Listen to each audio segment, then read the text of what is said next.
السلام علیکم ورحمۃ اللہ۔ اعوذ باللہ من الشیطان الرجیم، بسم اللہ الرحمن الرحیم۔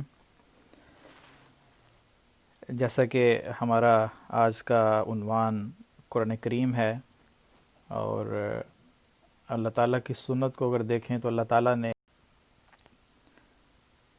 تعالیٰ نے اپنے مختلف انبیاء کو مختلف کتابیں دے کر انسانوں کی رہنمائی کے لیے اس دنیا میں بھجوایا۔ وہ انبیاء ان کتابوں کو مختلف قوموں کے پاس لے کر آئے، اور ان نبیوں کی پیروی میں ان قوموں نے ان کتابوں کو فالو کیا اور اللہ تعالیٰ کے قرب کو حاصل کیا۔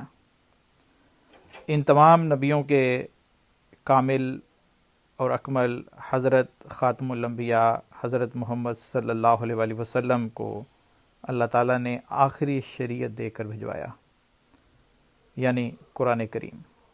اور اس آخری شریعت میں اللہ تعالیٰ نے گزشتہ انبیاء کے تمام واقعات، تمام شرعی احکام جن کی بعد میں ضرورت تھی، تمام ان خوشخبریوں کو، پیش خبریوں کو جو ان کتابوں میں تھیں، ان کو اللہ تعالیٰ نے اس قرآن کریم میں اکٹھا کر دیا۔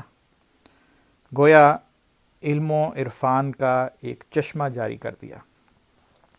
اللہ تعالیٰ قرآن کریم میں فرماتا ہے، یہ ایک ایسا چشمہ ہے جو پاک دل ہو کر اس سے فیض اٹھانا چاہے وہ اس سے فائدہ اٹھائے گا، وہ تقوی میں بھی آگے بڑھے گا، وہ ہدایت پانے والوں میں بھی شمار ہوگا، کیونکہ یہ وہ کتاب ہے جس میں کوئی شک نہیں، اور یہ متقیوں کے لیے ہدایت ہے۔ ذالک الکتاب لا ریب فیہ ھدی للمتقین۔ تو یہ قرآن کریم کا نہایت مختصر سا تعارف ہے۔ چند لفظوں میں اگر قرآن کریم کو بیان کرنا ہو تو قرآن کریم وہ کتاب ہے جو پاک دل ہو کر اس سے فیض اٹھانا چاہے وہ اس سے فائدہ اٹھائے گا، اور فائدہ کیا اس کو ہوگا؟ وہ تقوی میں بھی آگے بڑھے گا، ہدایت پانے والوں میں شمار ہوگا۔ کیوں ہوگا؟ کیونکہ یہ وہ کتاب ہے جس میں کوئی شک نہیں، اور یہ متقیوں کے لیے ہدایت ہے۔ حضرت اقدس مسیح موعود علیہ السلام فرماتے ہیں کہ اس کے فیوض اور برکات کا در ہمیشہ جاری ہے، اور وہ ہر زمانے میں اسی طرح نمایاں اور درخشاں ہے جیسے حضرت صلی اللہ علیہ وآلہ وسلم کے وقت میں تھا۔ یعنی یہ قرآن ہر دور میں اپنے فیض سے لوگوں کو مستفیض کرنے کی طاقت رکھتا ہے۔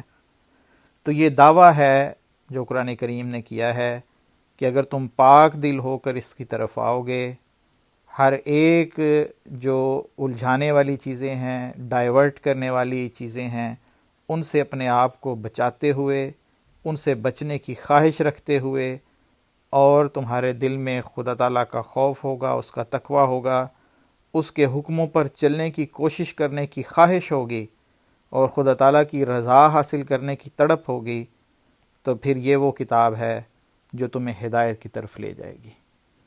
اگر یہ چیزیں نہیں ہوں گی تو قرآن کریم یہ فرماتا ہے اللہ تعالیٰ قرآن کریم میں کہ لا یمسہ الا المطہرون، کہ پاک دل لوگوں کے سوا اس کو کوئی بھی اس سے فائدہ نہیں اٹھا سکتا۔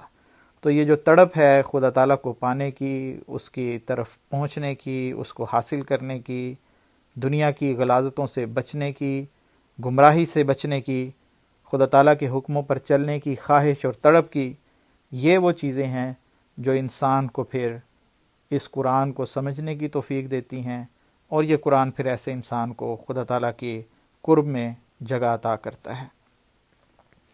اللہ تعالیٰ نے قرآن کریم میں یہ فرمایا ہے کہ وَلَقَدْ يَسَّرْنَا الْقُرْآنَ لِلذِّكْرِ فَهَلْ مِن مُدَّكِرٍ، سورۃ القمر آیت نمبر 18 ہے۔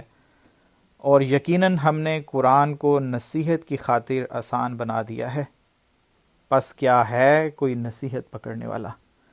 پس یہ اللہ تعالیٰ کا دعویٰ ہے، اور اللہ تعالیٰ وہ ہے جس نے انسان کو پیدا کیا ہے۔ خدا تعالیٰ انسان کی فطرت سے پوری طرح سے واقف ہے، اور وہ خدا یہ دعویٰ کرتا ہے کہ یہ قرآن کریم تمہیں تمہارے لیے میں نے آسان کر کے بنایا ہے۔ تم نصیحت پکڑنے والے بنو، اس پر عمل کرنے کی کوشش کرو، تو پھر تم ضرور کامیاب ہو جاؤ گے، ضرور تم اس سے ہدایت حاصل کر لو گے۔ کیونکہ اللہ تعالیٰ نے نصیحت حاصل کرنے کے لیے اس کو مشکل نہیں بنایا بلکہ آسان بنایا ہے۔ نصیحت حاصل کرنا اس میں آسان اللہ تعالیٰ نے بنایا ہے۔ حضور صلی اللہ علیہ وآلہ وسلم نے مختلف مقامات پر قرآن کریم کی تلاوت، قرآن کریم کے مضامین کو سمجھنے کی جو اہمیت ہے اس کی طرف توجہ دلائی ہے۔ ایک روایت میں آتا ہے، حضرت عثمان بن عفان رضی اللہ تعالیٰ عنہ روایت کرتے ہیں کہ نبی کریم صلی اللہ علیہ وآلہ وسلم نے فرمایا، ان افضلکم من تعلم القرآن وعلمہ، کہ تم میں سے زیادہ فضیلت اور بزرگی والا وہ شخص ہے جس نے قرآن کریم کی تعلیم حاصل کی اور پھر دوسروں کو قرآن کریم کی تعلیم دی۔ ایک اور روایت میں حضرت ابو ہریرہ رضی اللہ تعالیٰ عنہ سے مروی ہے کہ رسول کریم صلی اللہ علیہ وآلہ وسلم نے فرمایا، جو لوگ اللہ کے گھروں میں اکٹھے ہو کر قرآن کریم پڑھتے اور دوسروں کو سکھاتے ہیں، ان پر سکینت نازل ہوتی ہے، سکون نازل ہوتا ہے، اور خدا کی رحمت ان کو ڈھانپ لیتی ہے، اور فرشتے ان پر سایہ کرتے ہیں، اور اللہ تعالیٰ ان لوگوں کا اپنے فرشتوں سے ذکر کرتا ہے۔ تو قرآن کریم کی تلاوت جو ہے وہ اللہ تعالیٰ کے فضلوں کو حاصل کرنے کا ایک بہترین ذریعہ ہے۔ حضرت مسیح موعود علیہ الصلوۃ والسلام ہمیں نصیحت کرتے ہوئے فرماتے ہیں، یقیناً یہ سمجھو کہ جس طرح یہ ممکن نہیں کہ ہم بغیر آنکھوں کے دیکھ سکیں، یا بغیر کانوں کے سن سکیں، یا بغیر زبان کے بول سکیں، اسی طرح یہ بھی ممکن نہیں کہ بغیر قرآن کے اس پیارے محبوب کا منہ دیکھ سکیں۔ کیونکہ اگر اللہ تعالیٰ سے ہم محبت کرنا چاہتے ہیں، اس کو پانا چاہتے ہیں، اس کا قرب حاصل کرنا چاہتے ہیں، تو وہ قرآن کریم پر عمل کے بغیر ممکن نہیں۔ کیونکہ اللہ تعالیٰ قرآن کریم میں فرماتا ہے، وَجَاهِدْ بِهِ جِهَادًا كَبِيرًا، اس قرآن کریم کے ذریعے سے بھرپور کوشش کرو، اس کے حکموں پر عمل کرو، اس کی نہی پر جو ہے، جو اللہ تعالیٰ نے باتیں منع فرمائی ہیں، ان باتوں سے اپنے آپ کو بچانے کی کوشش کرو، جو باتیں کرنے کا حکم دیا ہے ان باتوں کو کرو، تو پھر یہ ممکن ہے کہ تم اس پیارے محبوب کا منہ دیکھ سکو۔ حضور فرماتے ہیں، حضرت مسیح موعود علیہ الصلوۃ والسلام، میں جوان تھا، اب بوڑھا ہوا، مگر میں نے کوئی نہ پایا جس نے بغیر اس پاک چشمے کے اس کھلی کھلی معرفت کا پیالہ پیا ہو۔ کھلی کھلی معرفت یعنی خدا تعالیٰ کی کھلی کھلی پہچان، حق الیقین جسے کہتے ہیں، حق الیقین اس کو حاصل ہو گیا۔ صحیح معرفت اللہ تعالیٰ کی جو ہے وہ قرآن کریم کے ذریعے سے حضور فرماتے ہیں ہی ممکن ہے۔ اور حضور اپنی مثال دیتے ہیں کہ میری ساری زندگی گزر گئی ہے، جوانی سے بڑھاپا آ گیا ہے، مگر اس قرآن کے بغیر کسی کی بھی ترقی، روحانی ترقی جو ہے وہ میں نے ہوتے نہیں دیکھی۔ تو اس لیے قرآن کریم کے ذریعے سے ہی جو ہے وہ انسان کی روحانی ترقی جو ہے ممکن ہے۔ حضرت انس بن مالک رضی اللہ تعالیٰ عنہ بیان کرتے ہیں کہ حضور صلی اللہ علیہ وآلہ وسلم نے فرمایا، لوگوں میں سے اللہ کے بھی عزیز ہوتے ہیں۔ پوچھا گیا کہ یا رسول اللہ، ان سے کون لوگ مراد ہیں؟ آپ صلی اللہ علیہ وآلہ وسلم نے فرمایا، یہ قرآن والے اللہ کے عزیز اور اس کے خاص بندے ہیں، یعنی جو قرآن کریم کی تلاوت کرنے والے ہیں، جو قرآن کریم کو سمجھنے والے ہیں، جو قرآن کریم کے احکامات پر عمل کرنے والے ہیں، یہ اللہ تعالیٰ کے عزیز ہیں اور اس کے بندے ہیں۔ حضرت سعد بن ابی وقاص رضی اللہ تعالیٰ عنہ سے مروی ہے کہ میں نے رسول کریم صلی اللہ علیہ وآلہ وسلم کو یہ فرماتے ہوئے سنا، یہ قرآن غم کے ساتھ اترا ہے، پس جب تم قرآن کریم کی تلاوت کرو تو گریہ وزاری کیا کرو، اگر رونا نہ آئے تو رونے والی صورت بناؤ، اور قرآن کو خوش الحانی سے پڑھا کرو، اور جو خوش الحانی سے نہیں پڑھتا وہ ہم میں سے نہیں۔ تو یہاں پر اللہ تعالیٰ کے رسول حضرت محمد صلی اللہ علیہ وآلہ وسلم نے دو باتوں کی طرف ہمیں توجہ دلائی ہے۔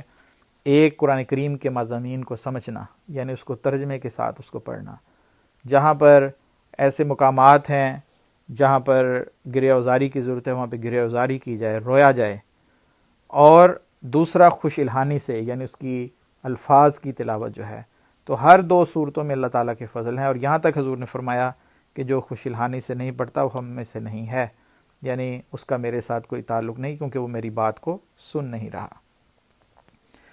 حضرت خلیفۃ المسیح خامس ایدہ اللہ تعالیٰ بنصر العزیز فرماتے ہیں ہم میں سے ہر ایک کو اپنا جائزہ لینا چاہیے کہ وہ کس حد تک قرآن سے محبت کرتا ہے، اس کے حکموں کو مانتا ہے اور ان پر عمل کرنے کی کوشش کرتا ہے.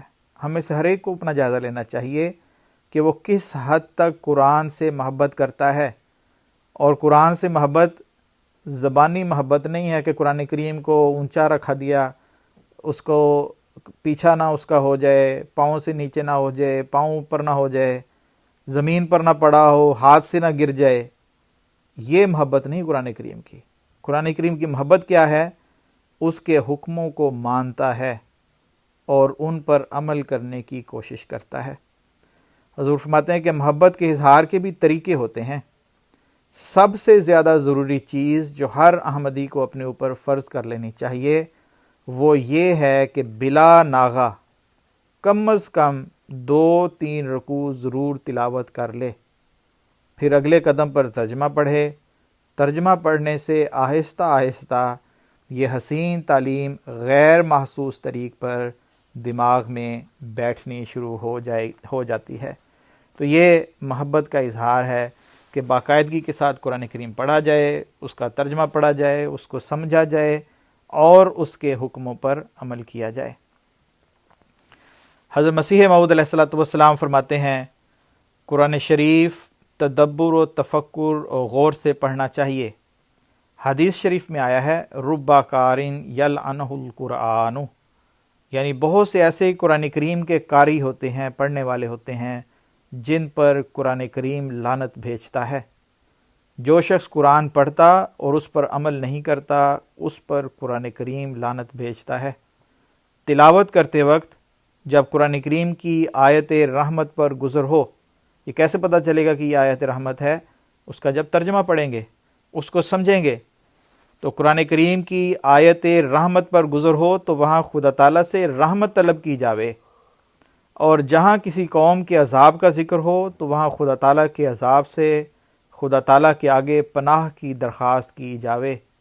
اور تدبر و غور سے پڑھنا چاہیے اور اس پر عمل کرنا چاہیے.